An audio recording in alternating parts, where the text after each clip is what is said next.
ค่ำคืนแบบนี้นะฮะแล้วก็เดี๋ยวประชาสัมพันธ์ก่อนคุณผู้ฟังเพราะว่าในส่วนตรงนี้นี่เองวันพรุ่งนี้ถ้าท่านว่างนะฮะที่เชียงใหม่หากท่านว่างผมแนะนำให้ท่านไปที่วัดฝายหินทำไมต้องไปที่วัดฝายหินวัดฝายหินมีอะไรดีอ๋อมีเลียว ไม่ใช่ผมยังอยู่ที่กรุงเทพฮะที่วัดฝายหินเนี่ยฮะคุณผู้ฟังวันพรุ่งนี้ถือว่าได้เลิกเบิกชัยเป็นวันมหาสงกรานต์เป็นวันขึ้นต้นศักราชไทยนะฮะประจำราศีเพราะฉะนั้นพรุ่งนี้เนี่ยอยากให้ท่านไปกราบเรียกว่าท่านเท้ามหาพรหมธาดาแต่จริงๆแล้วเนี่ยต้องบอกว่าเป็นถ้าเอาตามหลักก็คือพระอินทร์ก็คือเหมือนกับแต่ว่าอันนี้ที่เขาทำก็คือเป็นเท้ามหาพรหมคือมี4หน้านะฮะแต่ถ้าตามหลักอันนี้ก็คือทรงคชสารเอราวัณแต่จริงๆแล้วถ้าเป็นพระอินทร์ทรงช้างเอราวัณน่ะสวยงามมากเป็นไม้ตะเคียนที่ใหญ่ที่สุดในโลกฮะพรุ่งนี้ฮะที่วัดฝายหินไปเลยนะถือว่าเป็นองค์ไม้ศักดิ์สิทธิ์ที่ใหญ่ที่สุดในโลกแล้วเขาจะทำพิธีตอนนี้ทำพิธีบวงสรวงอยู่ตั้งแต่วันที่12จนถึง17แค่นั้นนะฮะแล้วปิดเลยนะครับอันนี้ก็คือหมายถึงว่าเป็นการทำบุคือทำบุตอนนี้เหมือนกับว่าเป็นการเหมือนกับอะไรล่ะบวงสรวงนานมากบวงสรวงแบบนี้แบบคือเป็นแบบโบราณเลยนะฮะอินเดียโบราณก็คือตั้งแต่คือไม่มีพักอ่ะจะบอก24ชั่วโมงใช่ไหมใช่เขาสลับเปลี่ยนนะฮะผู้ทำพิธีสวดตลอดเวลาฮะนะฮะก็ตั้งแต่วันที่12จนถึงวันที่17เมษายนนี้ที่วัดฝายหินนะครับถ้าท่านใดที่ไม่สะดวกอยากจะร่วมบุญก็ผมบอกเบอร์ช้าๆแล้วกันแล้วโทรหานะ098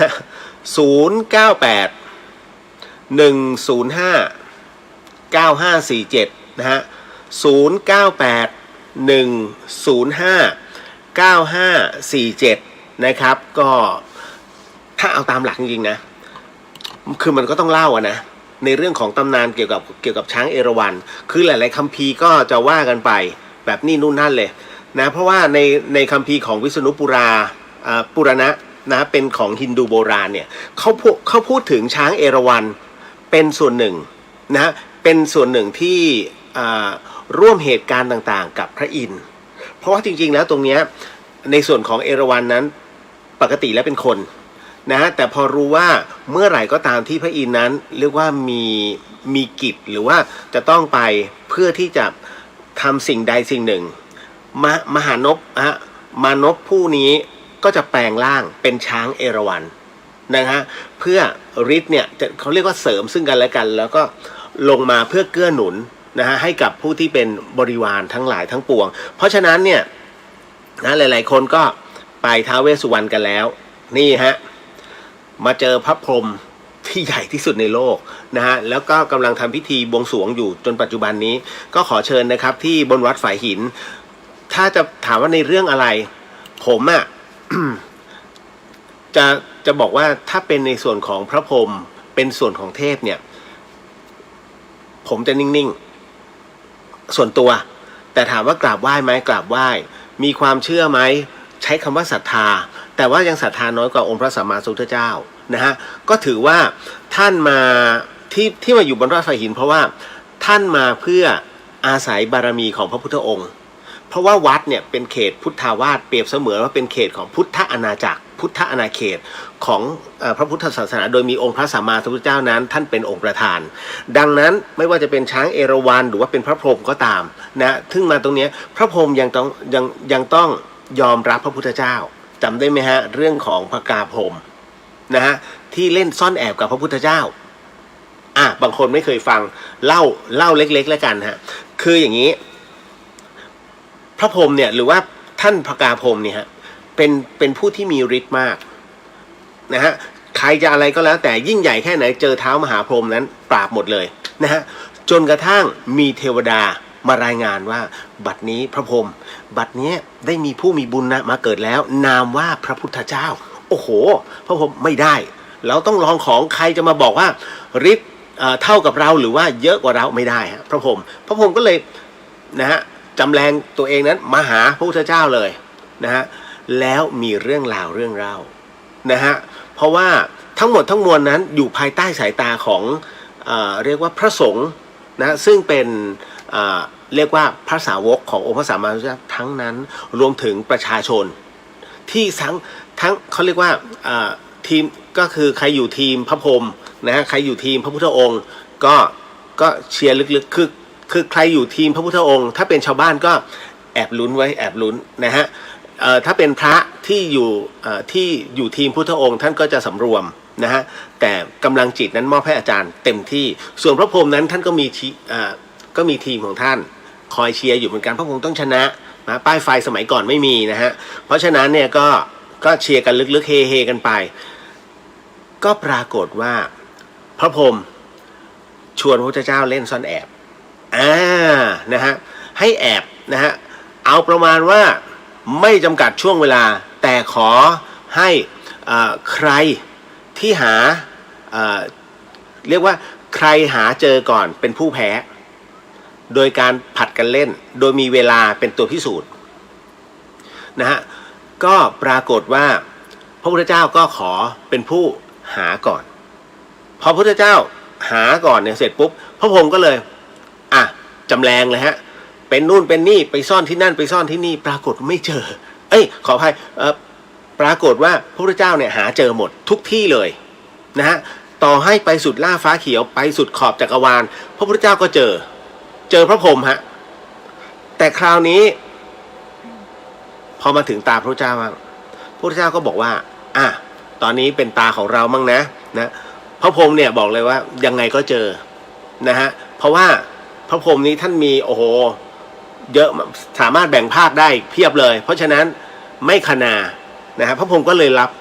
นะฮะรับเป็นผู้หาพอหลับตาปุ๊บไม่ต้องนับ1 ถึง 10ท่านจะรู้กันพระพุทธเจ้าก็ใช้วิธีจำแรงแป๊บเดียวฮะแวบแป๊บเดียวฮะเท่านั้นน่ะพระพรหมหาทุกที่ก็ไม่มีลงไปนรกแต่ละชั้นตึงก็ไม่เจอขึ้นไปบนสวรรค์ตึงก็ไม่เจอขึ้นไปยังโอ้โหคือยังสุดขอบจักรวาลน่ะหาพระเจ้าหาแล้วก็ไม่เจอนะฮะหาจนเหนื่อยพอจนเหนื่อยเสร็จปุ๊บก็กลับมาที่เดิมก็เหมือนกับบนโอ้หาไม่เจอจริงๆนะฮะ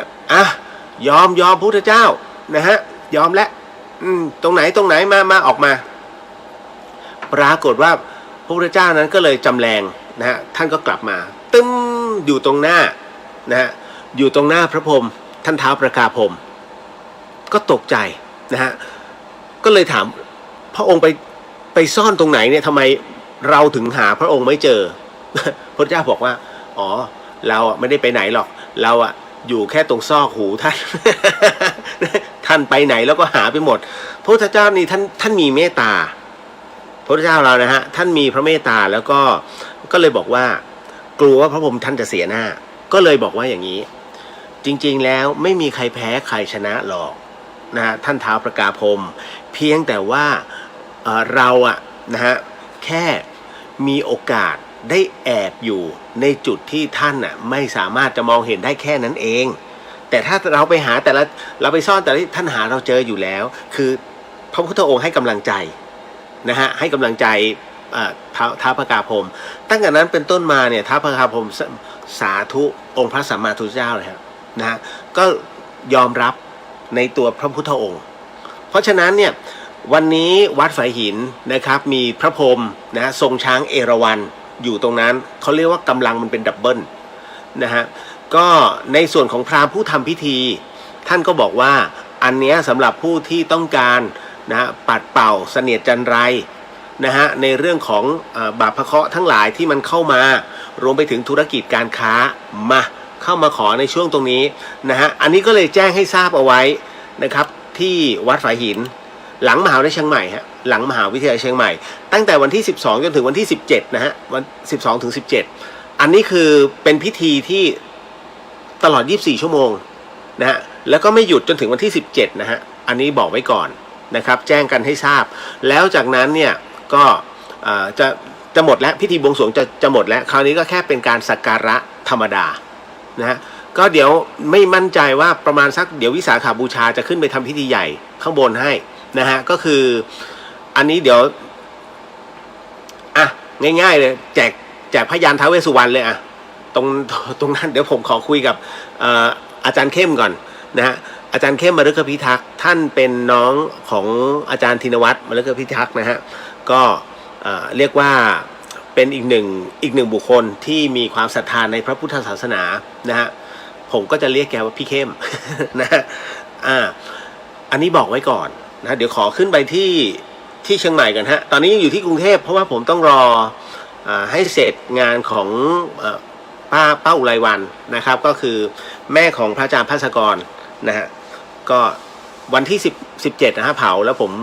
ขึ้นไปวันที่18นะฮะก็เดี๋ยวไปเจอกันที่นู่นนะฮะอันนี้บอกอีกครั้งหนึ่งนะค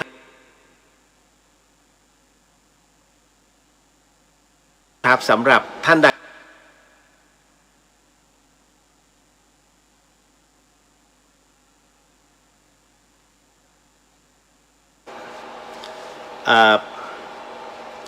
หม้อแปลงมันระเบิดฮะแป๊บหนึ่ง หม้อแปลงที่คอนโดผมแป๊บหนึ่งนะแป๊บหนึ่ง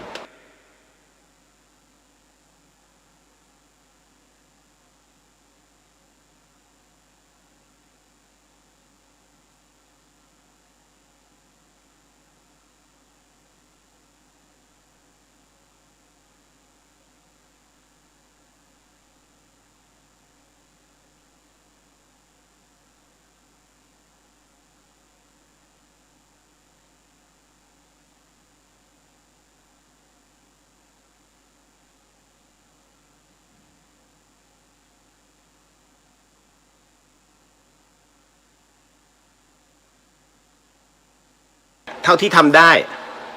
คือตอนนี้ ไปเอาเนี่ยหม้อแปลงมันระเบิดครับก็เลยต้องใช้เป็นในส่วนของตัวสัญญาณเขาเรียกว่าไม่ใช่ GPS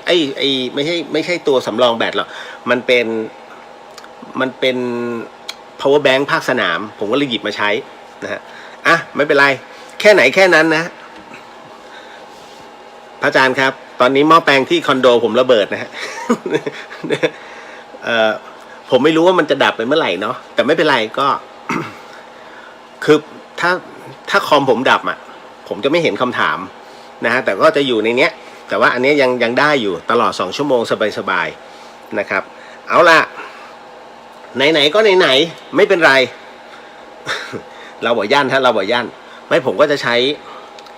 ไฟจากแว่นขยาย โอ้หลอนไปอีกแบบนะฮะเดี๋ยวจะเข้าสู่เรื่องราวก่อนนะฮะวันนี้อันนี้ก็เป็นภาพประชาสัมพันธ์นะที่บอกนะนิดหนึ่งขออนุญาตทักทายก่อนเนาะนะฮะน้องลิลี่สวัสดีครับพี่เลียวสวัสดีฮะป้าแก้วสวัสดีค่ะมาทักกันก่อนค่ะคงต้องนอนเร็วอ๋อเจ็บคอป้าแก้วตรวจยัง ATK นะฮะก็ขอให้หายเร็วๆนะฮะป้าเจอราดสวัสดีครับนะฮะสวัสดีครับพี่เลียวป้าแก้วบอกว่าที่ตลาดท่าเรือเมืองการจะส่งน้ำพระสงฆ์แล้วก็เล่นสงกรานต์วันที่17กันทุกปีค่ะอ๋อปิดถนนไหมครับป้าแก้ว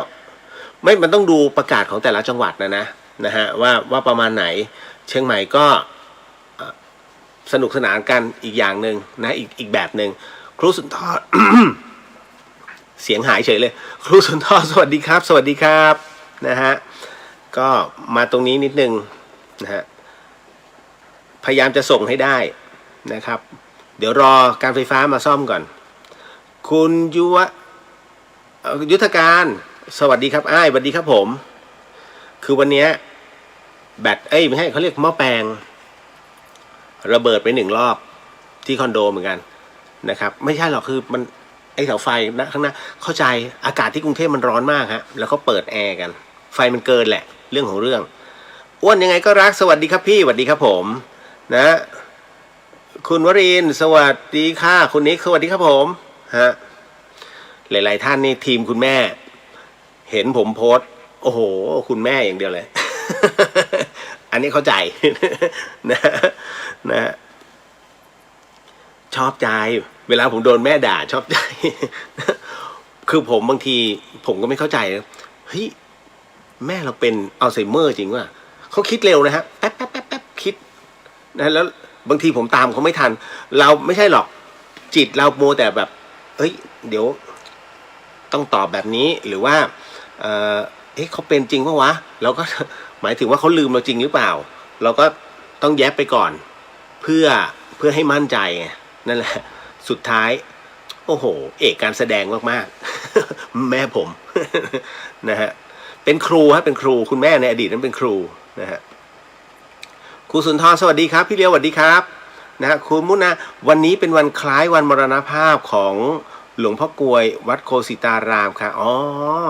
เนาะที่เสนาเนาะนะฮะผมไม่ทันหลวงพ่อคือจริงไม่ทันได้ไปกราบนะฮะอันนี้ก็เสียดายเพราะเวลาผ่านตรงเขาเรียกคันคลองอ่ะตรงนั้นมันจะมีคันคลองอยู่แล้วเขียนวัดโคสิตารามผมนึกถึงท่านตลอดเลยนะฮะคุณจันยาสวัสดีครับคุณเรียวสวัสดีครับผมนะฮะแล้วก็มาถึงคุณจินชาสวัสดีค่ะฝากกราบรอเพลง Happy Birthday ให้คุณแม่ด้วยนะคะ เดี๋ยวจะบอกนะฮะคือบางทีผมก็เราก็บางทีอันนึงเดี๋ยวพรุ่งนี้ต้องไปทำลาบให้เขาไงลาบอีสาน แม่อยากกินลาบอันนั้นไม่เท่าไหร่แม่อยากกินเกาลัดแม่อยากกินเกาลัดเยาวราชอร่อยโอ้โหแม่ต้องให้ไปตรงนั้นแล้วก็อะไรนะเขาจะกินอะไรทุกอย่างเนี่ยผมก็เลยบอกว่าเอ๊ะคุณแม่นี่ถ้าแม่อยากจะกินกะปิลูกไม่ต้องไปคลองโคนเหรอนะถ้าจะดีแม่อยากกินน้ำพริกกะปิอย่าพูดเด็ดขาดโอ้สวยผม เสร็จปุ๊บถ้าปลาสลิดไม่ต้องบางบ่อแล้วแม่ถ้าพูดปุ๊บเอาละเหมือนชี้นำเขาจะอย่างนี้เลยฮะโอ้ปวดหัว ก็ไม่กล้าที่จะโกรธเอาจริงคืออันเนี้ยพี่เหลียวต้องบอกน้องๆนะฮะถ้าเมื่อไหร่ก็ตามที่คือวันเวลามันเปลี่ยนไปเร็วมากแล้วก็ด้วยวัยของท่านนะฮะคุณพ่อคุณแม่เราไม่ใช่มีแต่หนุ่มสาวมีแต่ถดถอยเหมือนทูบหนึ่งก้านอ่ะค่อยๆลดลงเพราะฉะนั้นเมื่อไหร่ก็ตามที่สัญญาท่านก็คือความจำได้หมายรู้ของท่านเริ่มเสื่อมลงอย่ารังเกียจเพราะว่าวันที่น้องกำลังเติบโตขึ้นมาอันนั้นสัญญาน้องยังไม่มีน้องก็ยังงอแงเขายังทนน้องได้เลยทนมาตลอดระยะเวลา5 ปีกว่าจะพูดรู้เรื่องนะฮะเพราะฉะนั้นดูกันไปเถอะนะฮะดูแลคุณพ่อคุณแม่ไปนะฮะไม่ต้องไม่อันให้น้องนึกเลยว่ายิ่งอายุเยอะเขาเรียกว่าวัยเขาเริ่มถอยลงฮะต้องเข้าใจเขาในเรื่องของภาวะอารมณ์เนาะนะฮะผมก็ปวดหัวไม่ปวดเหมือนหลายๆครอบครัวที่มีคุณพ่อคุณแม่ที่เป็นอัลไซเมอร์เขาจะรู้ปัญหาเหมือนกันฮะถ้ามันมีอันนึงเดี๋ยวของหนัง GBS เนี่ยนะฮะที่พูดถึงในเรื่องของอัลไซเมอร์ความจำสั้นอะไรนะอะไรความรักยาวหรือความจำสั้นอะไรที่อยากจะเนี่ยอันเนี้ยเชื่อไหมเรื่องที่สองอะฮะเรื่องที่สองที่เป็นคุณแม่ที่เป็นอัลไซเมอร์ผมนั่งน้ำตาไหลเลยในโรงเลยดูโอ้โหน้ำตาไหลเพราะว่าคนที่มีผู้ปกครองและคอยดูแลผู้ที่เป็นอัลไซเมอร์คุณต้องดูเรื่องนี้ตอนนี้เลยฮะเขาสร้างได้ถึงมากผมนั่งน้ำตาไหลเป็นหนังเรื่องแรกในรอบหลาย10 ปีนะที่ดูแล้วมันอินเข้าไปอันเนื่องมาจากว่าเฮ้ยใช่ภาพที่แม่เห็นน่ะกับภาพที่เราเห็นในความจริงไม่เหมือนกันภาพที่แม่เห็นคือภาพในจินตนาการฮะว่าเขายังเรียนอยู่นะฮะหรือว่าเขามีเพื่อนที่มหาลัยเขายังไปนู่นไปนี่กับเพื่อนอยู่แล้วเขาก็จะถามชื่อเพื่อนเก่าๆคือเขาความทรงจำตรงนั้นเนี่ยเขาอยู่แค่นั้นแต่เราเห็นแล้วโอ้โหเฮ้ยใครวะนั่นนะฮะแต่พอมันมาเฉลยเหมือนกับสามีของคุณแม่มาเต้นรำอย่างเงี้ยฮะมันกลายเป็นว่าในความทรงจำของเขาเนี่ยเต้นอยู่กับสามีเขาจริงๆโอ้โหตรงนั้นเนี่ยผมน้ำตาไหลเลยแต่ไม่ได้ร้องไห้คือเรามีความแม่เราก็คิดแบบนั้นแล้วมันโดนมากโอ้ตรงนี้ต้องไปดูฮะนะอันนี้ก็บอกเอาไว้ก่อนเนาะนะฮะต่อมา คุณวรันทรพี่วรันทรสวัสดีครับนะฮะอ๋อ อันนี้น้องตุ๋ยนะครับเดี๋ยวนะครับ0981059547ใช่ครับนะฮะถูกต้องครับถูกต้องวัดฝายหินครับนะฮะก็พระครูสมุวิสุวัตวรกิจโจนะฮะก็ร่วมบุญได้นะครับที่วัดฝายหินอันนี้บอกไว้ก่อนนะครับต่อมาพี่สุวรรณยาสวัสดีค่ะสวัสดีครับโมทนาสาธุนะฮะวันนี้ก็คงจะมีทั้งข้อธรรมและข้อหลอน นะเพราะหลายๆคนก็ถามผมมาว่าในส่วนของตรงเนี้ยมันเกิดอะไรขึ้นทำไมคนคนที่ฝันน่ะไม่ใช่คนเป็นขออภัยคนที่ฝันถึงไม่ใช่คนตายแต่ดันเป็นคนเป็นแต่คนที่อยากจะฝันนะคือคนตายไม่มาเข้าฝันเดี๋ยวจะเฉลยให้คุณพิมพ์สวัสดีค่ะทุกท่านสวัสดีครับโมทนาสาธุนะฮะคุณปริญญาสวัสดีค่ะพี่เลียวสวัสดีครับเดี๋ยวนะแป๊บนึงนะฮะคุณวิชัยสวัสดีครับคุณเรียวสวัสดีครับผมนะฮะพี่มุนาชัยนาทนะเส้นนั้นแหละนะฮะเพราะว่าผมไปวัดโคกดอกไม้ด้วยนะฮะอิ๋มสวัสดีค่ะดีเจพี่เรียวนานๆมาฟังทีแกฟังด้วยเหรออิ๋มฮะช่อง8เป็นไงตอนนี้ นะฮะน้องๆกันนะฮะคุณติ๊กสวัสดีค่ะคุณเลี้ยวสวัสดีครับนะฮะคุณจินชามีใครช่วยสร้างบรรยากาศหรือการไฟฟ้าฮะหม้อแปลงมันระเบิดเลยเป็นแบบนี้เลยบุ้มแล้วผมตกใจเฮ้ยอะไรวะ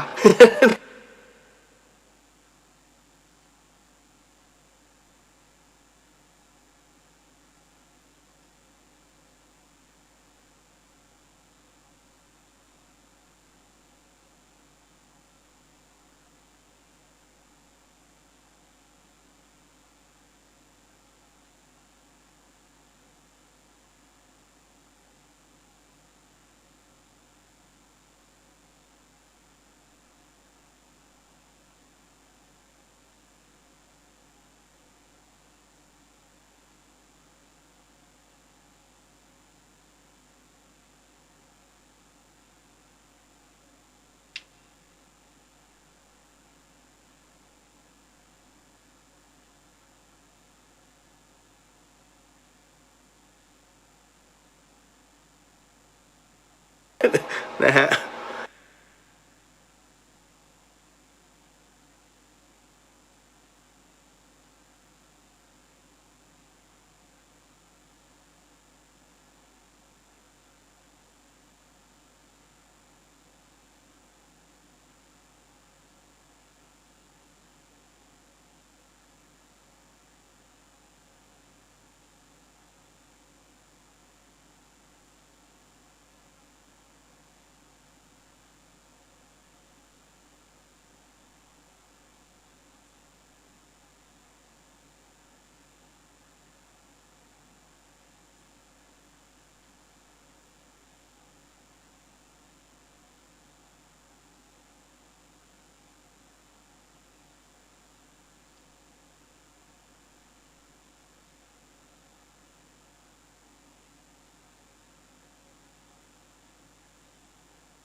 ใหม่เมินเมินมีเตือ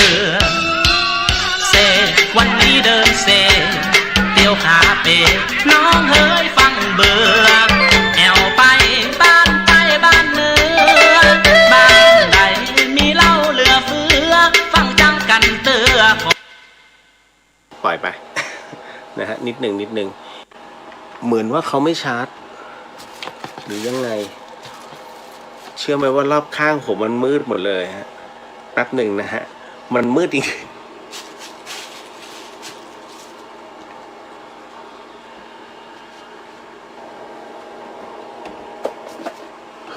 เฮ้ยไปไหนวะ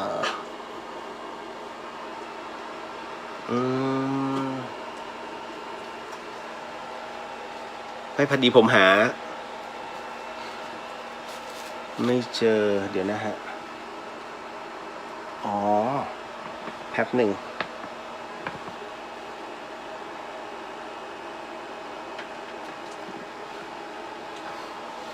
อ่ะ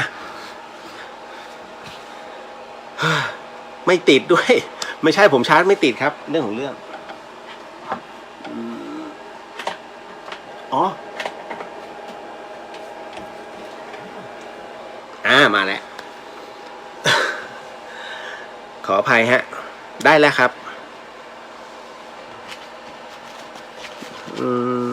หา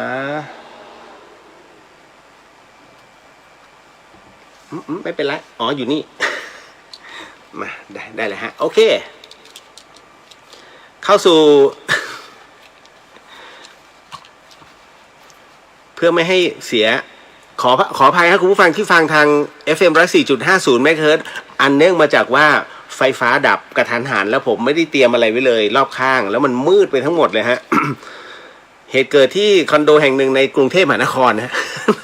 นะก็เลยมีแค่ไฟฉายไม่ได้เตรียมแต่มันมีไงแล้วมันมองไม่เห็นนะฮะแล้วอย่างนึงก็คือแบตสำรองมันก็เมื่อกี้หลุดตอนนี้ทำงานแล้วขออนุญาตครับมาเข้าสู่ในช่วงของเรามาโมทนาบุญกันดีกว่านะคุณจินชาช่างมันเถอะฟังเอาได้ คุณพิพัฒน์พงศ์สวัสดีครับพี่เลียวสวัสดีฮะถือโอกาสเล่าเรื่องหลอนเลยล่ะ เรื่องของสมเด็จโตด้วยนะฮะเพราะว่ามีเรื่องเล่าที่น้องหลายๆคน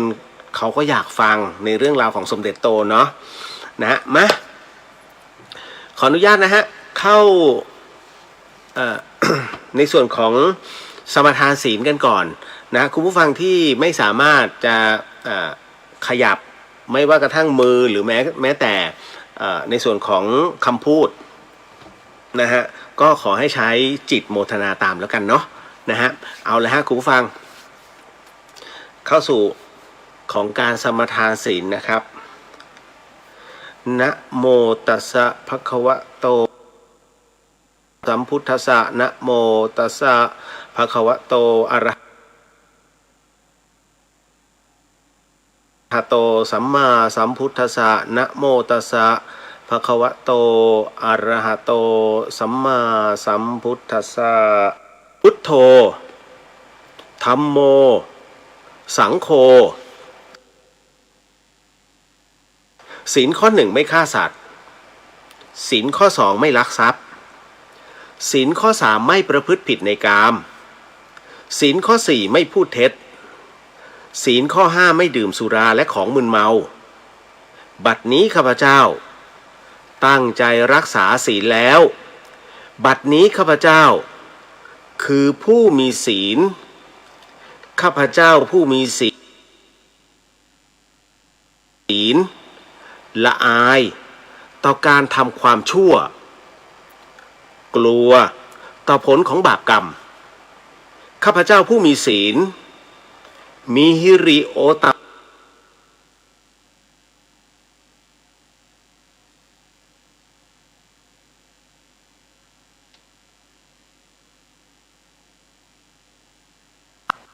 เป็นสหายช่วงวันนี้ลงในฉับพลันและขอให้กรรมดีที่ข้าพเจ้าหรือเหล่ากัลยาณมิตรได้ทำไว้นั้นขอจงมาแทรก ส่งผลบุญนี้ให้ข้าพเจ้าได้มีความสุขและประสบผลสำเร็จตลอดไปเทินสาธุสาธุสาธุ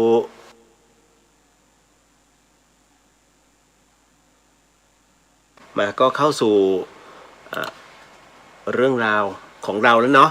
เรื่องความมีศีลเป็นที่เรียบร้อยและพอพูดถึงศีลจบไปคำถามคือมีผู้สงสัยถามผมว่าผมสงสัยครับพี่ว่าเมื่อเกิดสงครามหากศัตรูรุกรานประเทศเราผู้เป็นเจ้าของประเทศนั้นจะไม่ลุกขึ้นต่อสู้เลยหรือ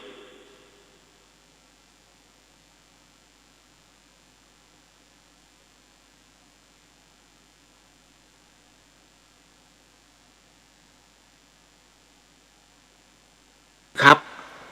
หรือปล่อยมันเป็นคำถามยิ่งใหญ่มากฮะขอบพระคุณมากๆโมทนาสาธุนะฮะก็สิ่งที่ผมกำลังจะตอบต่อไปนี้เนี่ยนะฮะเรียกว่าใช้เป็น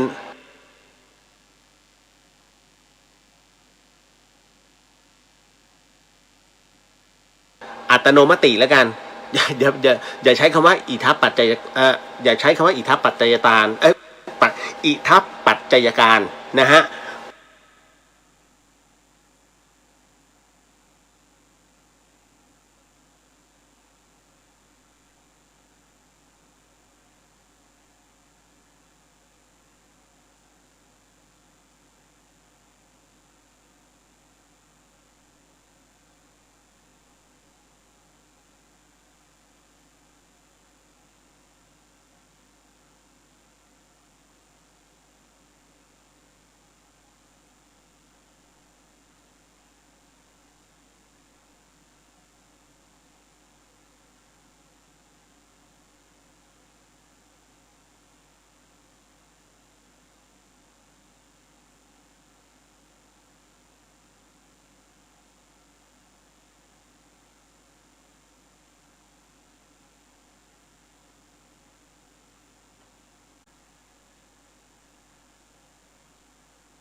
ขึ้น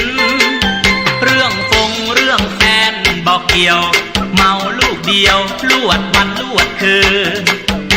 มาแหละมายอกสักคืนถ้าหากคัดคืนแปลว่าบ่ฮักกันแต่เมาวันนี้อายเมาบ่ใจเมาสาวเล่าสิของแน่เรื่องแฟนอายบอกเคยแค่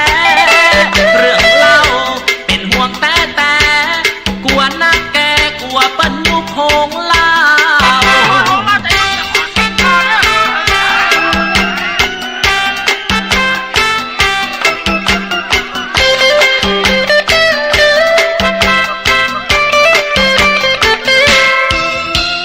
เมา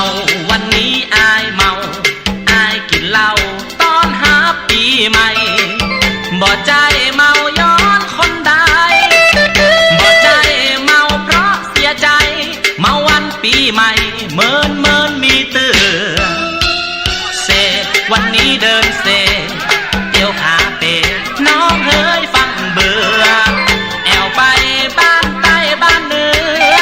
บ้านไผ่มีเหล้าเหลือเฟือฟังจังกันเตือขออายสักคืนเรื่องแฟนบอกเกี่ยวเมาลูกเดียวลวดวันลวดคืนมาแหละมายอกสักคืนถ้าหากคัดคืนแปลว่าบ่ฮักกันแต่เมาวันนี้อายเมาบ่ใจเมาสาวเล่าสิของแน่แก้ผ้าทงอะไรแบบเนี้ยนะฮะเพราะฉะนั้นในเรื่องตรงนี้คือสังฆาทิเศษเนี่ยมันเป็นเรื่องของเอาง่ายๆนะฮะมันมีส่วนของคำว่ากามารมณ์เนี่ยเข้ามานะไม่ว่าจะเป็นการทำน้ำอสุจิเคลื่อนแต่ต้องสัมผัสกายสตรีพูดเกี่ยวพาราสีพูดจาให้สตรีแบบบำเรอกามคือมันจะอยู่ในแบบเนี้ยนะฮะทำตัวเป็นพ่อสื่อเหมือนกับเอามารักกันในตรงนี้หมายถึงนะประมาณนี้ฮะคือ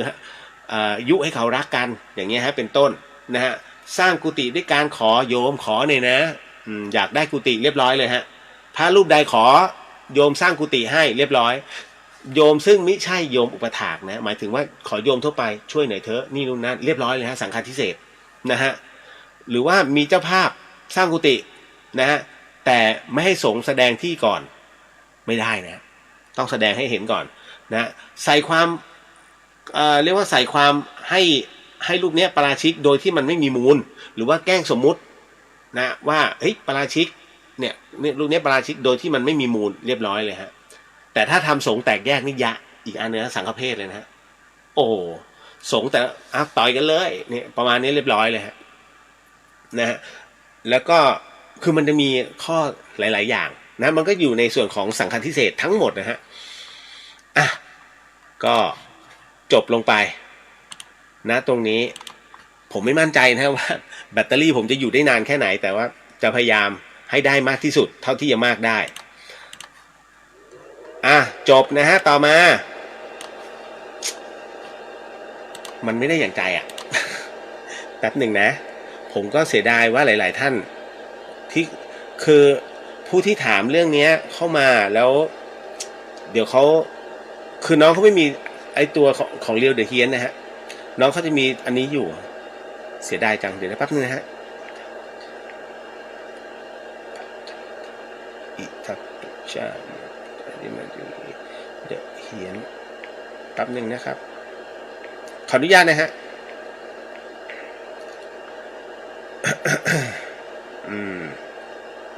อันนี้พอดีว่าพอน้องเขาถามไว้ผมต้องให้เขาฟังให้ได้เพราะไม่งั้นมันไม่เคลียร์ใจเดี๋ยวผมต้องมันนั่งย้อนอีกยุ่งเลยฮะเพราะว่าเรื่องของธาตุและหมาไปเชี่ยวรถกระดูกนะฮะแป๊บหนึ่งนะฮะ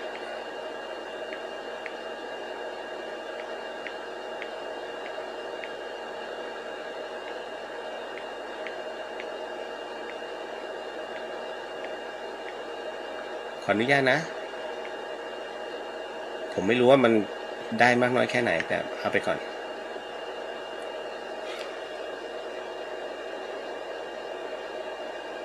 ไม่เป็นไรฮะ ผมอะณตรงนี้เดี๋ยวพระอาจารย์ท่านจะลิงก์เข้าสถานีอยู่แล้วนะครับไอ้ที่โชว์เนี่ยเฉยๆแต่ที่อยู่ในตัวของอีกอันหนึ่งฮะเยอะอยู่ นะมันเป็นอยู่แค่2 เครื่องของผมไงแต่ของวัดไม่เป็นนะฮะนิดนึงเอาล่ะ พี่เลียวคะวันนี้ไปทำการล้างธาตุที่วัดแล้วฝาธาตุมันแตกจากนั้นหลานมันซนแล้วก็ไปหยิบเอาธาตุของย่าธาตุนี่คือกระดูกนะฮะแต่ว่าล้างธาตุหมายถึงว่าอย่างภาคกลางหรือว่าอีสานเนี่ยอัฐิอ่ะเจดีย์ตามวัดอ่ะนะเขาก็ไปล้างกันหรือว่าที่อีสานเขาไปล้างเขาเรียกไปล้างธาตุแต่คราวนี้ปรากฏว่าน้องเขาบอกว่าพอไปถึงที่สุสานเนี่ยแล้วไอ้ฝาธาตุมันแตกนะพอฝาธาตุแตกเขาก็เหมือนกับทำความสะอาดเอาฝาที่ปิดฝาธาตุหมายถึงว่ายังไงดีวะคุณมีกระดูกอยู่ใช่ไหมแล้วพอเอากระดูกบรรจุเสร็จปุ๊บเนี่ยเขาก็จะใช้ฝาธาตุปิดแล้วก็สลักชื่อมันแตกไอ้ตรงนั้นมันแตกพอแตกเสร็จปุ๊บเขาก็เลยต้องถอดหินอ่อนออกแล้วก็ล้วงเอากระดูกนั้นออกมาเพื่อที่อยากจะทำความสะอาดข้างในใหม่นะฮะพอถึงตรงเนี้ยน้องเขาบอกว่าหลานมันซนแล้วก็ไปหยิบเอาธาตุของคุณย่ากับลุงเนี่ยมาวางไว้ที่ฐานด้านล่างแล้วเราก็ทำความสะอาดที่ตัวเจดีย์กันนะฮะคราวนี้พอจะเรียกว่าพอจะหยิบธาตุขึ้นมาใส่ก็ต้องตกใจมากเพราะว่าเห็นว่าไอ้ห่อกระดูกเนี่ยที่หลานเอาไปวางไว้ข้างล่างอ่ะมันเลอะเยี่ยวสุนัขเอาง่ายๆหมาวัดมาเยี่ยวแล้วก็ไปอ่ะมาเยี่ยวใส่ธาตุหนูจะทำยังไงดีคะกรรมแท้ๆก็เลยไปขอจีวรพระท่านมาเปลี่ยนกับผ้าที่ห่อธาตุนั้นค่ะอยากถามว่าครอบครัวเราจะติดกรรมไหมคะคืนนี้หนูนอนไม่หลับแน่คิดมากจริงๆขอพี่เลียวตอบหน่อยเห็นไหมผมจำเป็นต้องออนเครื่องนี้เพราะว่าน้องเขาฟังเครื่องนี้อยู่ไม่ได้ฟังเครื่องนี้นะฮะคืออย่างนี้ฮะเรื่องของหมาเยี่ยวใส่กระดูกคนตายผมต้องบอกก่อนว่าถ้าตามหลักของจีนนะฮวงซุยอ่ะไม่ดีมันจะทำให้ชีวิตครอบครัวคุณแย่ฟังก่อนนะอันนี้ผมพูดถึงศาสตร์ของแห่งฮวงซุยนะฮะของจีนน้ำท่วมฮวงซุยก็ไม่ได้หลายๆครอบครัวแตกแยกเพราะว่าคุณไม่ดูแลฮวงซุยเลยนะเพราะฉะนั้นเนี่ยณตรงนี้เขาถึงได้บอกว่าต้องดูทำเลในการวางกระดูกของผู้ตายอันนี้คือคนจีนต้องดูทำเลที่ดีนะฮะหลังมังกรหน้าต้องเป็นหงส์นะภูเขามังกรนะน้ำก็คือหงส์อยู่ด้านหน้านะวางให้ดีลูกหลานจึงเจริญรุ่งเรืองเป็นการคือจริงๆแล้วในเรื่องของตรงเนี้ยในเรื่องของพิธีต่างๆนะฮะก็ต้องบอกว่ามันเป็นการทำเขาเรียกว่าการกตัญญูนะฮะทำความกตัญญูกับบรรพบุรุษนะผู้ที่ไม่เคยลืมบุญคุณของบรรพบุรุษเป็นผู้ที่เจริญอันนี้คือหลักการเลยฮะคุณผู้ฟังเพราะฉะนั้นเนี่ยในส่วนของตรงนี้นี่เองคนไทยนะฮะเช่นเดียวกัน1 ปี 1 ครั้งนะ1 ปี 1 ครั้งเพราะฉะนั้นเราไม่ต้องไปคิดมากนะในเรื่องธาตุตรงนี้พอถึงตรงนี้มีผลไหมผมจะบอกก่อนว่ากระดูกคือสสารที่มันจับต้องได้แต่ในขณะเดียวกันนะฮะถามว่าสำคัญไหมกระดูกของผู้วายชนสำคัญกับจิตใจเราอยู่แล้วนะฮะแต่ท้ายที่สุดแล้วยังไงฮะเขาจะมาบอกไหมมึงกระดูกกูเยอะเยี่ยวหมาไม่นะฮะมันคือความรู้สึกซึ่งจิตของเราเนี่ยเป็นตัวบอกทั้งหมดเลย1จิตของเราฟ้องว่าฉันไม่สบายใจ2จิตของเราฟ้องว่าเฮ้ยเดี๋ยวเจ้ากรรมนายเวรขออภัยเนี่ยกระดูกของลุงนะฮะกับของย่าเดี๋ยวต้องมา มาหาฉันแน่นะต้องมาหาฉันแน่ๆฉันกลัวมากนะฮะทำยังไงดีวะ3ชีวิตฉันจะเจริญรุ่งเรืองเพราะจิตของคุณเนี่ยไปสะกดตัวเองสิ่งที่ผมกำลังจะบอกก็คือว่าทั้งหมดทั้งมวลนะฮะมันแก้ไขได้แล้วคุณก็แก้ไขแล้วอย่างเช่นนะฮะเมื่อมันเลอะฉี่หมาคุณก็เปลี่ยนผ้าแม้จะเป็นจีวรพระแต่พระไม่ใช่อยู่ๆอยากจะให้ก็ให้นะฮะเพียงแต่ว่าท่านก็ต้องนิดนึงหมายถึงว่าท่านก็สละจีวรนั้นให้นะครับอันนี้ถือว่าผิดไหมจริงๆมันมีหลักว่าการไปขอจีวรพระนะฮะถ้าเป็นการขอเฉพาะกิจโดยที่ไม่ได้บอกท่านก่อนเนี่ยมันก็มีส่วนนะแต่ว่าไม่เป็นไรครับพระท่านให้อยู่แล้วพอถึงตรงนี้ท่านสงเคราะห์ให้นะก็อันเนี้ยโอเคนะฮะแต่ว่าการทำความสะอาดนะฮะก็เลอะข้างในนี่ผมลืมถามขออภัยเลอะไหมน้องถ้าเลอะข้างในช่วยบอกพี่เลี้ยงมาด้วยว่าเลอะกระดูกข้างในแต่จริงแล้วสาระสำคัญเนี่ยพี่เลี้ยงจะบอกว่าให้เอาผึ่งก่อนหลายครั้งอันนี้เราจะไม่พูดถึงปัสสาวะของสุนัขนะฮะแต่ผมกำลังจะพูดถึงว่าหลายครั้งหลายคราที่เราเอากระดูกบรรพบุรุษออกมาแล้วบางส่วนเป็นน้ำจากกระดูกเลยครับบางส่วนเป็นน้ำเฮ้ยละลายไปได้ยังไงกับบางส่วนนั้นหายไปเองมันเกิดจากตอนที่คุณเก็บกระดูกผมยกตัวอย่างเลยอย่างอัฐิธาตุของหลวงพี่ภาสกรนะตอนที่เก็บอัฐิธาตุที่วัดมกุฏนะฮะหลายคนพยายามจะเอาน้ำอบเนี่ยลดไปที่กระดูกท่านผมบอกว่าอย่าทำเพราะว่าน้ำอบจะทำให้กระดูกนั้นขึ้นรา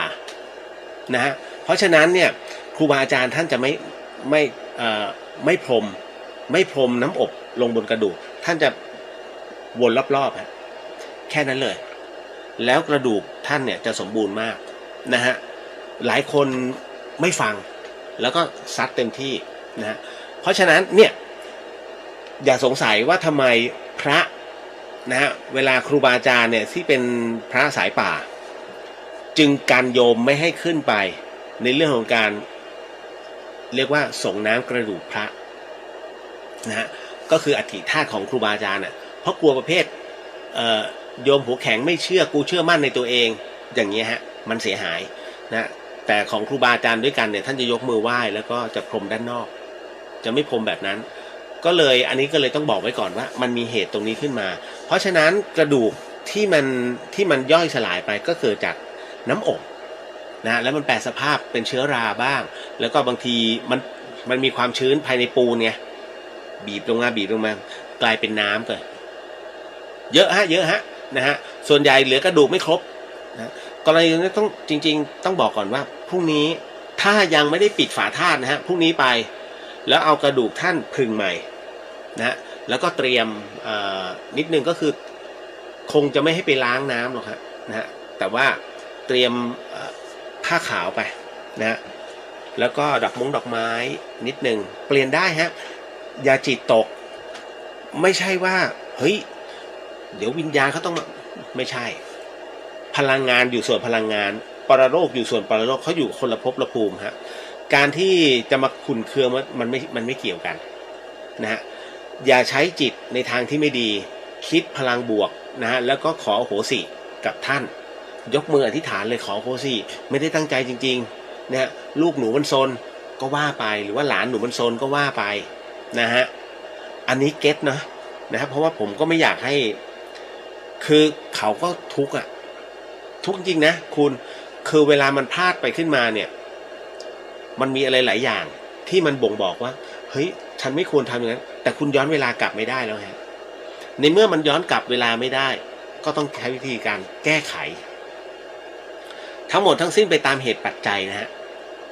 น้องถ้ามีปัญหาตรงไหนติดขัดตรงไหนพรุ่งนี้ส่งข้อความมาในอินบ็อกซ์แล้วเดี๋ยวพี่เลียวก็จะบอกเป็นขั้นตอนให้แล้วกันเนาะโอเคสาธุครับต่อมา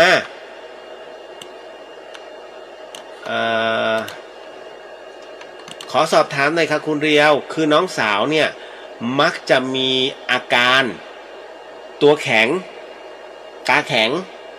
แล้วจะพูดจาแปลกๆในบางวันค่ะเหมือนไม่ใช่ตัวเขาแต่พอสักพักอาการหายเป็นปกติเขาก็บอกว่าเขาไม่ได้เป็นแบบนั้นอาการนี้โดนของหรือผีเข้าคะพูดลำบากเลยนะกรณีตรงนี้นะฮะก็ถือว่าเอาจริงนะผมไม่เห็นนะฮะโดนของไม่โดนของอ่ะมันจะเป็นช่วงของภาวะแห่งวันส่วนใหญ่ก็จะเป็นอะไรล่ะช่วงวันโกนกับวันพระนะฮะณตรงนี้ก็เลยบอกไว้ก่อน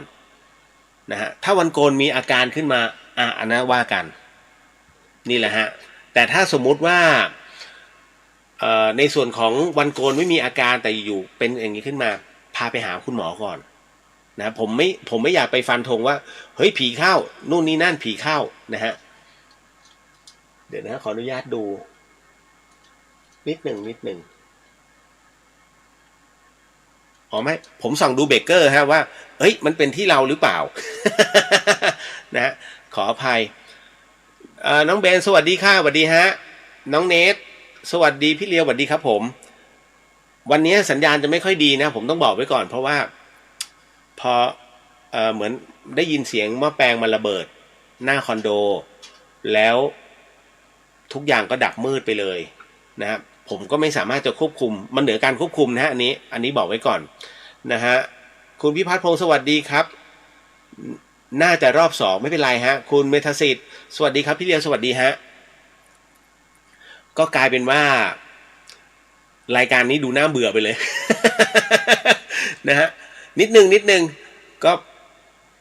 ทำไงได้อะคือพอผมนั่งแล้วอ่ะมันลุกไปไหนไม่ได้แล้วนะฮะต้องรอให้จบรายการก่อนคือตี 1แล้วคราวนี้ต้องมาดูก่อนว่าเฮ้ยมันเกิดตรงไหนคอนโดนี่นู่นนั่นไงนะฮะเอาละฮะเนี่ยเห็นว่ามันจะติดดับหมายถึงอีกเครื่องนะฮะไม่เป็นไรผมตอบน้องเขาแล้วนะฮะส่วนอีกอันนึงเดี๋ยวอีกคำถามหนึ่งไม่เป็นไรนะคือหลายๆคนอาจจะไม่เข้าใจไงฮะเฮ้ยมันอะไรวะติดดับขอดูก่อนฮะไม่รู้ว่าเบเกอร์แล้วป่ะไม่เกี่ยวนะเฮ้ยทำไมผมต้องดูเบเกอร์ก่อนมันอยู่ข้างบนนี้เองฮะไม่น่าใช่ไม่เกี่ยวกันเพราะหม้อแปลงมันระเบิดนะฮะต่อมาฮะเรื่องนี้ขอผ่านเพราะว่าผมไม่เห็นอาการตอบไม่ได้แล้วก็บอกมาไม่ละเอียดนะเพียงแต่บอกว่ามักมีอาการตัวแข็งตาแข็งหาหมอก่อนถ้าหาหมอแล้วหมอไม่สามารถตอบอาการได้หรือว่าตอบภาพรวมแล้วถือว่าเป็นปกติไม่มีอะไรค่อยมาว่ากันนะตรงนี้นะฮะต่อมา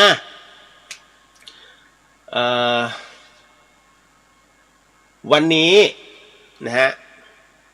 วันนี้เจอผู้ลบหลู่ศาสนาทุกศาสนาเลยค่ะเพราะเขาพรีเซนต์ตัวเองว่าเขาไม่มีศาสนาเขารู้สึกสบายใจในการทำอะไรที่ตามใจตนแต่เขาบอกว่าเขาไม่ทำให้ใครเดือดร้อนจนดิฉันเองก็มานั่งพิจารณาว่าสิ่งที่เขาพูดนั้นน่ะบางส่วนก็มีส่วนถูกเหมือนกันไม่แน่ใจว่าดิฉันถูกไหมตอบลำบากฮะตรงนี้นะครับผมไม่แน่ใจมันเหมือนกับว่าเอ๊ะมันนานเกินไปหรือเปล่าไม่เป็นไรฮะ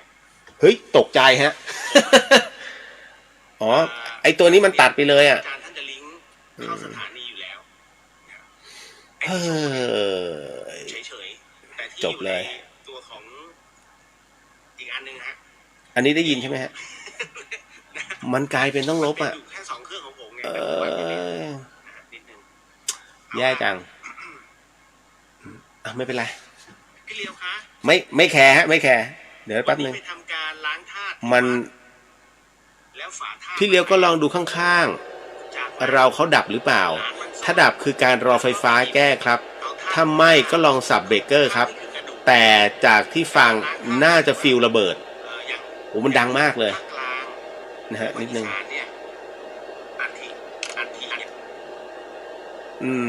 ฟิลนี่คือของการไฟฟ้าถูกไหมใช่ไหมฮะไม่เกี่ยวกับคอนโดเราเนาะนะฮะผมก็มีความกังวลลึกๆ ไม่ผมกลัวว่าพระอาจารย์จะดึงเอาจริงๆเราก็ไม่นึกไงว่ามันจะตรงนี้ก่อนนะฮะ ไม่งั้นผมจะดึงแชร์ไอ้ตัวเนี้ยเป็นฮอตสปอตเข้ามาสู่เครื่องนี้ไงนะฮะโอ้ตายแล้วถูขึ้นอยู่2 ขีดนะฮะ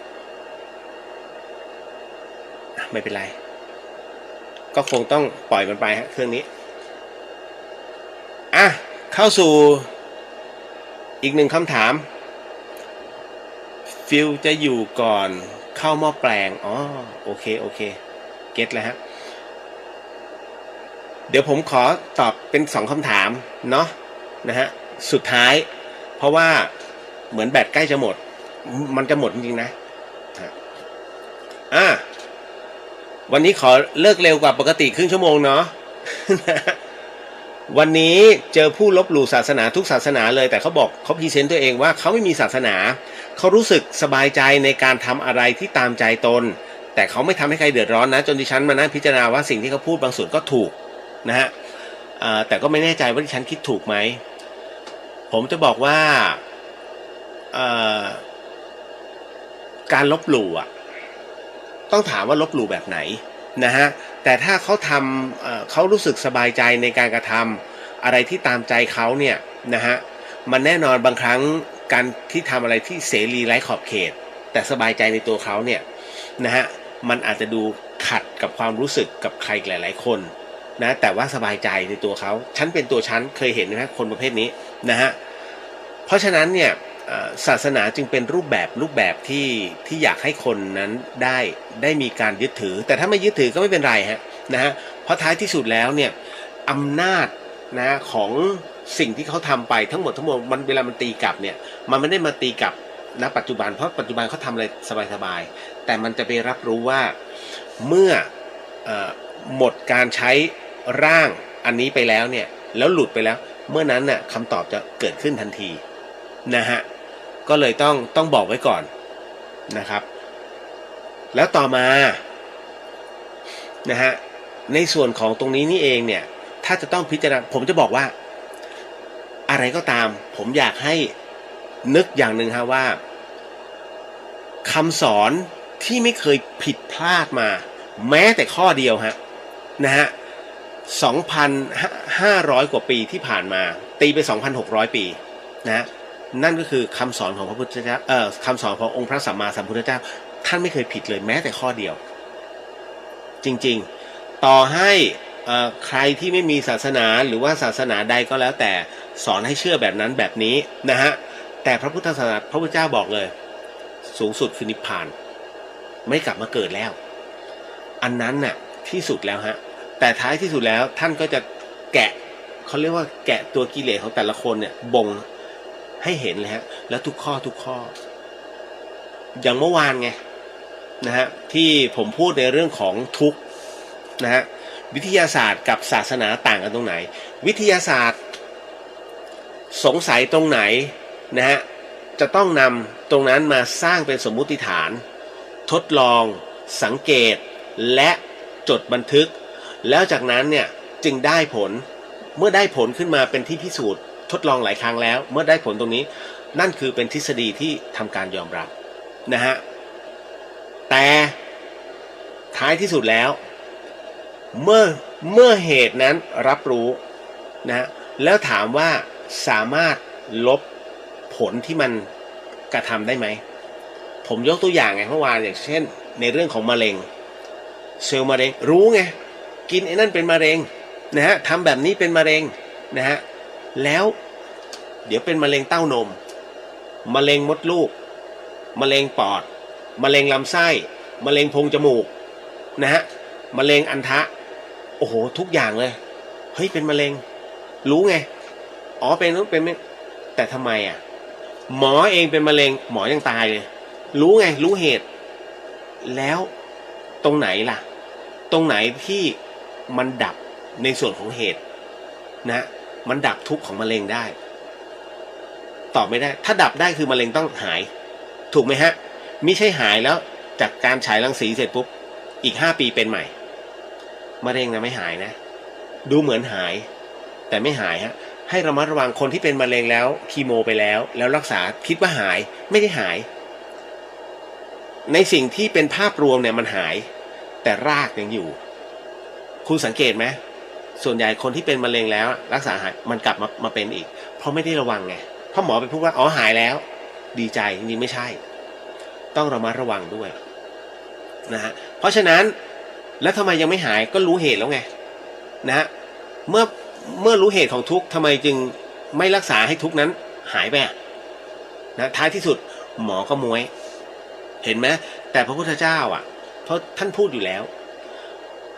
ศาสนาพุทธเป็นศาสนาที่ให้รู้จักทุกข์และดับทุกข์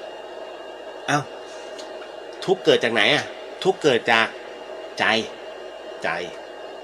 นะฮะเพราะนั้นเมื่อใจเป็นทุกข์คุณไม่สามารถทำอะไรกับร่างได้อยู่แล้วเมื่อใจเป็นทุกข์ต้องดับเหตุแห่งทุกข์ให้ได้ก็คือดับตรงนั้นให้ได้ท่านก็จะบอกเป็นข้อๆไงนะฮะหนึ่งในนั้นเรื่องของอริยสัจสี่ทุกข์สมุทัยนิโรธและมรรคให้รู้ไว้นะครับเพราะฉะนั้นในเรื่องของการเกิดแก่เจ็บตายก็จัดอยู่ในเรื่องของทุกข์ไงถูกไหมฮะนี่แหละท่านแกะได้ถูกเพราะฉะนั้นถึงได้บอกว่า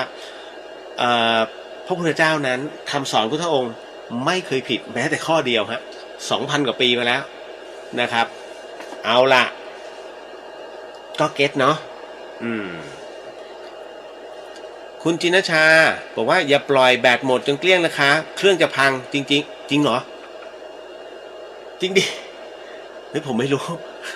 คุณเนี่ยพระอาจารย์พอมีเทปมาช่วยรีลันแทนต่อจากนี้ได้ไหมเจ้าคะน่าจะได้ฮะแต่ไม่เป็นไรนะฮะเพราะว่าอันเนี้ยยังจำนวนเท่าไหร่ก็ยังบอกอยู่นะผมเซิร์ชไม่ได้เพราะว่าไอ้ตัวนี้มันค้างนะฮะแป๊บหนึ่งโมทนาสาธุฮะครับเรื่องสุดท้ายจริงๆมันมีอีกนะแต่ว่าคุณเหลงบอกว่ามันจำเป็นต้องเซฟแบตเพราะว่าถ้าแบตหมดมันจะพังครับ ผมเป็นผู้ฟังที่ดีไม่ใช่แบบเฮ้ยมาพูดไม่กูไม่ฟังไม่ใช่นะฮะคือเราก็ต้องรับฟังเพราะอะไรที่เราไม่ถนัดเราต้องรับฟังนะคุณผู้ฟังนะฮะอย่าเป็นผู้ตะบี้ตะบัน ผมไม่ใช่ผู้ตะบี้ตะบันจะเล่าเรื่องหนึ่งให้ฟังแล้วกันนะฮะซ่อมมาแล้ว ต่อมางั้นไปตัวหลักเลยฮะเรื่องสุดท้ายที่ผมติดเรื่องสมเด็จโตไว้ก่อนแล้วกันนะครับเรื่องสุดท้ายนะฮะที่จะเล่าให้คุณผู้ฟังนะตอบคำถามคุณผู้ฟังก็คือว่าหากสมมุตินะครับว่าเราใช้ชีวิตใช่ป่าววะไม่ใช่เดี๋ยวนะนี่พี่ครับอยากรู้ว่าคนตายเฮ้ยไม่ใช่ผิดอันเอาแล้วผมงงเลยนี่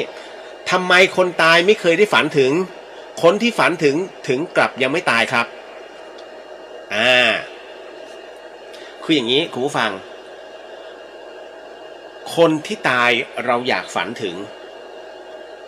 พอพูดถึงตรงนี้เสร็จปุ๊บผมว่าเมื่อวานเนี้ยนะฮะที่แม็กกี้อาภานะฮะหลานผมเจ้าอาภาภาวิไลเนี่ยแม็กกี้เนี่ยบอกว่าเนี่ยเขาบอกงี้ว่าหนูอยากฝันเห็นคุณย่าแต่คุณย่าไม่มาแต่คุณย่าไปหาแม่ คุณย่าไปหาพี่จอยผมว่าเพราะมันอยากไง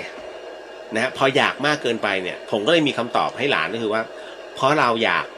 จิตที่มีความอยากเป็นจิตที่อยากมันมีความตั้งใจสูงนะฮะวิญญาณคือ1 หน่วยพลังงานที่เล็กมากครับคุณผู้ฟังเมื่อวิญญาณคือ1 หน่วยพลังงานที่เล็กมากนะฮะเขาไม่สามารถไปสัมผัส จิตที่หยาบได้เพราะจิตที่หยาบมันกระด้างเกินไปมันใหญ่กว่ามันไม่ละเอียดไงเพราะฉะนั้นคนที่มีความกลัวหรือว่ามีความอ่อนโยนแฝงไปด้วยความผูกพันมาแล้วมาก่อนหรือว่าเคยรู้จักกันมาก่อนตรงเนี้ยนะฮะตรงนี้นี่เองเนี่ยที่เขาสามารถสื่อได้และตรงไหนที่สื่อได้มากที่สุดโดยการเสียกำลังบุญน้อยที่สุดนั่นก็คือช่วงที่คนเรานั้นไม่สามารถจะควบคุมตัวเองได้แต่ตัวจิตของคนคนนั้นเนี่ยสามารถหลุดไปในมิติเดียวกับคนคนนั้นก็คือคนตายได้นั่นก็คือความฝันฮะเพราะฉะนั้นในส่วนของอธิสมานกายที่มันหลุดออกไปนะในภาคของมิติของวิญญาณเพราะฉะนั้นโลกตรงนี้จึงไม่ใช่เฉพาะโลกวิญญาณนะฮะแต่เป็นโลกของในอดีตด้วยคุณเคยฝันพร้อมๆกันไหมฮะครั้งหนึ่งคุณฝันเรื่องคนเป็นซึ่งยังมีชีวิตอยู่นะฮะมีชีวิตอยู่ในปัจจุบันเลยแต่ภาพตรงนั้นก็คือเป็นภาพสมัยเด็กๆเป็นภาพสมัยครั้งสุดท้ายที่คุณเจอสมัยเพื่อนม.6 เนี้ยเฮ้ยมันคงจะต้องสวยเลิศเลอเพอร์เฟกต์เหมือนเมื่อก่อนแล้วคุณก็ฝันถึงเพื่อนคนเนี้ยหรือว่ากลุ่มเพื่อนของคุณเนี่ยคนเนี้ยด้วยแล้วหนึ่งในเพื่อนยังมีคนตายเข้ามาด้วยแต่คนตายเนี่ยคุณเคยเจอเข้ามาแล้วดังนั้นภาพที่คุณฝันเห็นคนตายคือไม่ใช่ภาพเป็นเด็กนะฮะมันจะเป็นภาพเด็กอยู่แป๊บหนึ่งแล้วจะกลายเป็นภาพปัจจุบันที่เป็นภาพที่คุณเคยเจอเขาก็คือก่อนตายผุดขึ้นมาแล้วคราวนี้มันจะมาแบบเดี่ยวๆนั่นคือคุณสามารถทัดกันได้ก็คือคุณสามารถสัมผัสเขาได้แล้วเพราะมันอยู่ในเลเวลของมิติเดียวกันแต่ในขณะเดียวกันเพื่อนที่เหลือนั้นเป็นไอ้เพื่อนหน้าเด็กสมัยมัธยมทำไมจึงเป็นเช่นนั้นนั่นเป็นเพราะว่า Data ตัวจิตของคุณเนี่ยที่เคยบันทึกเอาไว้มันบันทึกภาพตรงนั้นเนี่ยความจำสุดท้ายของคุณเอาไว้เบื้องลึกและณบัดนี้ในสิ่งที่คุณฝัน Data ตัวนี้มันทำงานขึ้นมาอีกรอบหนึ่งมันจึงฉายภาพเพื่อนทั้งหมดของคุณขึ้นมาฟึ่มในลักษณะที่อาจจะแต่งตัวเปรี้ยวกากันแล้วก็มาเจอกันเป็นกลุ่มปึ้งคือเหมือนหลุดเข้าไปในความเป็นจริงอะแต่จริงๆมันคือจริงๆแต่มันเป็นภาพของ Data ในใจที่บันทึกทุกเหตุการณ์เอาไว้แล้วสรุปออกมาเป็นภาพในความฝันตรงนั้นทีเดียวนะฮะดังนั้นคุณจึงเจอทั้งคนเป็นและคนตายแต่พอเอาความเป็นจริงเมื่อคุณตื่นขึ้นเฮ้ยนึกถึงไอ้คนนี้ว่ะไหนลองเซิร์ชใน Facebook สิเจอไหม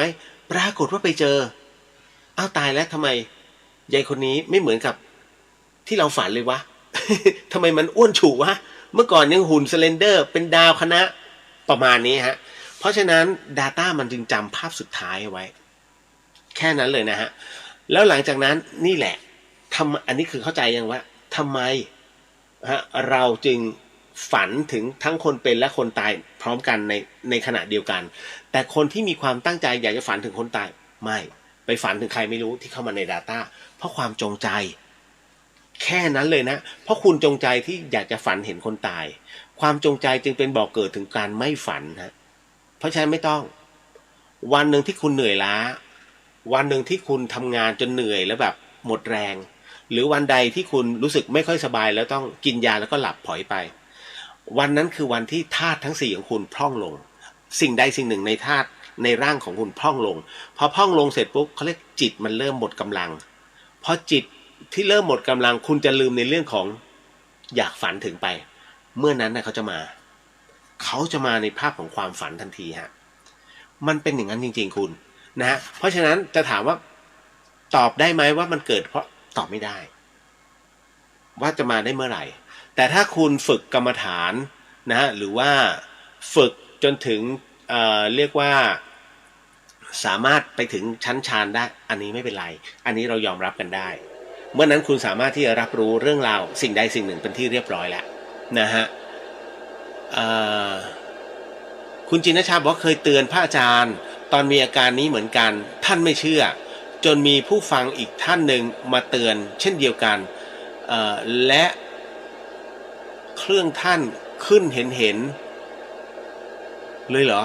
แบตใกล้หมดเป็นภาษาอังกฤษว่าข้อมูลเครื่องจะหายท่านจึงยอมจบไลฟ์เดจาวูจริงๆค่ะจริงดิ ผมเริ่มกลัว นะฮะยังได้อยู่หน่อยไม่เป็นไรขอ 2 นาที2 นาทีนะแล้วเดี๋ยวเราเข้าสู่เรื่องราวตรงนั้นต้องขออภัยจริงๆครับวันนี้โอ้โหสุดๆนะฮะพอถึงณตรงนี้เนี่ยผมบอกกันเลยว่า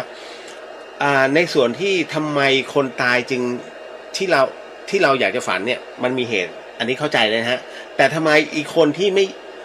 อีกคนเป็นเนี่ยนะฮะคนที่ฝันถึงดันกลับเป็นคนเป็นคือคนที่ยังไม่ตายอันนี้หมายถึงว่าคนนี้อยู่ในผลกระทบที่มีกับ Data ของคุณสมมุติคุณทะเลาะกับใครสักคนหนึ่งหรือวันพรุ่งนี้คุณเจอจุดบอดของตัวเองของคุณที่จะต้องเข้าห้องประชุมในที่ประชุมคุณจะกังวลมากเลยโอ้อีนี่ซักกูใหญ่แน่ๆเลยแล้วเดี๋ยวมันจะต้องนี้ทำไงดีวะจะต้องตอบมันไงวะในห้องประชุมนี่กูตายแน่ๆเลยคืนนั้นคุณเก็บเด็กคนนี้ไปฝันทันทีฮะเพราะนึกถึงอันนี้เขาเรียกตรงนี้เลยฮะเป็นตัวจิตสังหรณ์เลย นะฮะตัวจิตอาวรณ์ฮะอยู่ในจิตอาวรณ์ไม่เกี่ยวกับธาตุกำเริบนะฮะตัวจิตอาวรณ์เลยมันจะเก็บ Data ทั้งหมดทั้งมวลเนี่ยที่มันเกิดขึ้นกับคุณเนี่ยเข้ามาแล้วอัดถาโถมอะแล้วสร้างภาพตัวจิตไปสร้างภาพโอ้โหนะฮะพอยายคนนี้ถล่มมากูถล่มกลับคราวนี้ตบกันในฝันตบกันของจริงจนกระทั่งคุณพลาดเจอยายคนนี้นะฮะเอาขวดกำลังจะฟาดหัวแล้วคุณตกใจตื่นเป็นช่วงเอามือกันพอดีแล้วพอเพ่ปุ๊บคุณตกใจตื่นแล้วเจ็บมือพอเจ็บมือเสร็จปุ๊บใช่เลย จงเชื่อมั่นว่าคุณหลุดไปตรงนั้นจริงๆฮะนะฮะนั่นคือตัวที่เป็นกายละเอียดของคุณหรือที่สมานกายนะฮะที่มันหลุดออกไปในมิติเดียวกันเพราะฉะนั้นในความฝันคุณสามารถจับต้องคนตายได้กอดได้เอาไว้เดี๋ยวแบตมันจริงๆครับมันเริ่มโชว์แล้ว ขออภัยด้วยเพราะฉะนั้นณตรงนี้ก็เลยต้องบอกว่าเดี๋ยวถ้ามีเวลาเดี๋ยวข้างหน้า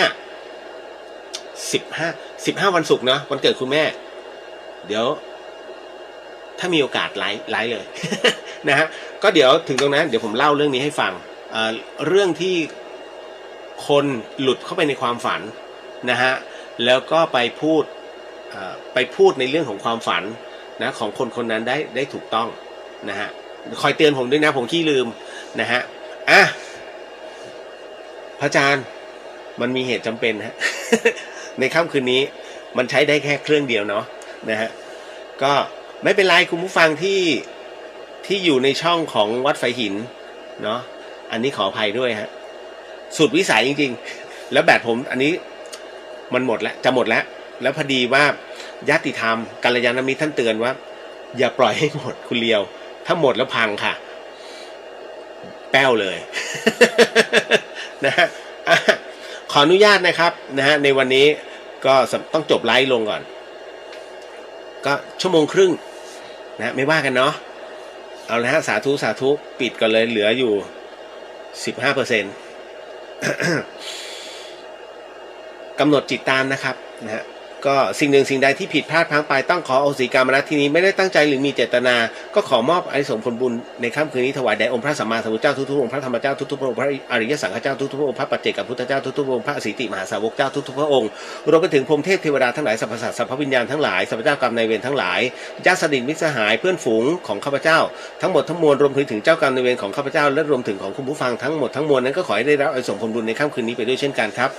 ก็ขอมอบส่งผลบุญในค่ำคืนนี้ให้กับผู้ฟังที่ฟังในช่อง FM 104.50ไม่ใช่ทั้งจังหวัดเชียงใหม่แล้วก็จังหวัดใกล้เคียงรวมไปถึงผู้ฟังในช่อง YouTube วัดไฟหินแล้วก็ทีวีไฟหินรวมไปถึงช่องไฟหินอีก2ช่องก็ขอให้ได้รับส่งผลบุญในค่ำคืนนี้ด้วยเช่นกันขอมอบส่งผลบุญในค่ำคืนนี้สู่ช่องทางของเรียวเดอะเฮียนแล้วก็พุทธิสิทธิ์และตาธันโบก็ขอให้ได้รับอานิสงส์ผลบุญในค่ำคืนนี้ด้วยเช่นกันพบกันใหม่กับเรื่องราวดีๆแบบนี้นะฮะก็ขออนุญาตแผ่เมตตาให้กับสรรพสัตว์สรรพวิญญาณ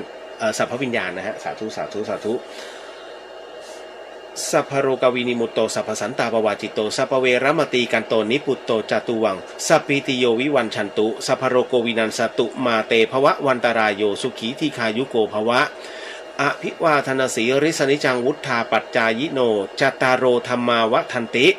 อายุวันโนสุขขังพลังนิพพานังปรมังสุขังสาธุสาธุสาธุสาธุนะฮะก็ขอให้